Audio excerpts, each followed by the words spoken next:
ಒಂದು ಕಾಲದಲ್ಲಿ ಹಂಪಿ ಪ್ರಪಂಚದ ಶ್ರೀಮಂತ ನಗರವಾಗಿತ್ತು. ಹಾಗೆ ರಾಮಾಯಣದ ಮಹಾಯುದ್ಧ ನಡೆದ ಜಾಗವೂ ಆಗಿತ್ತು. ಇಂದಿಗೂ ಹಂಪಿ ನಿಜವಾಗ್ಲೂ ಇದೆಯಾ? ಹೌದು. ಹಂಪಿ ಕೇವಲ ಒಂದು ನಗರ ಅಲ್ಲ, ಇದು ಪ್ರಾಚೀನ ರಾಜಧಾನಿಯಾಗಿತ್ತು. ಇದರ ಹೆಸರು ಕಿಷ್ಕಿಂಧ.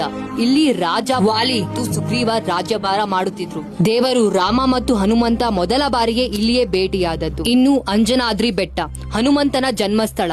ಆದ್ರೆ ಇದು ಕೇವಲ ರಾಮಾಯಣದ ಕಥೆಯಲ್ಲ. ಶತಮಾನಗಳ ನಂತರ 1336ರಲ್ಲಿ ಹರಿಹರ ಮತ್ತು ಬುಕ್ಕ ಎಂಬ ಇಬ್ಬರು ಸಹೋದರರು ಇಲ್ಲಿ ಹೊಸ ಸಾಮ್ರಾಜ್ಯವನ್ನು ಸ್ಥಾಪಿಸಿದರು. ಅವರ ಕಾಲದಲ್ಲಿ ವಿಜಯನಗರ ರಾಜಧಾನಿ ಭಾರತೀಯ ಇತಿಹಾಸದ ಅತ್ಯಂತ ಶಕ್ತಿಶಾಲಿಯ ನಗರವಾಗಿತ್ತು. ಕೇವಲ 100 ವರ್ಷಗಳೊಳಗೆ ವಿಜಯನಗರ ಪ್ರಪಂಚದ ಶ್ರೀಮಂತ ನಗರವಾಯಿತು. ಯುರೋಪಿನ ಪ್ರವಾಸಿಗರು ಇಲ್ಲಿ ಬಂದು ಹಂಪಿಯ ಮಾರುಕಟ್ಟೆಯಲ್ಲಿ ವಜ್ರ, ಮಾಣುಕ್ಯ ಮುಂತಾದ ಹವಳಗಳನ್ನು ಮುಕ್ತವಾಗಿ ಮಾರಾಟವಾಗುತ್ತಿದ್ದವು ಅಂತ ಹೇಳುತ್ತಿದ್ದರು. 1565ರಲ್ಲಿ ನಡೆದ ಒಂದು ಹೋರಾಟ ವಿಜಯನಗರವನ್ನು ಸಂಪೂರ್ಣವಾಗಿ ನೆಲಸಮಗೊಳಿಸಿತು. 4 ಭಿನ್ನ ರಾಜವಂಶಗಳು ಶತ್ರುಗಳನ್ನು ಸೇರಿ ಹಂಪಿಯನ್ನು ಆಕ್ರಮಿಸಿದರು.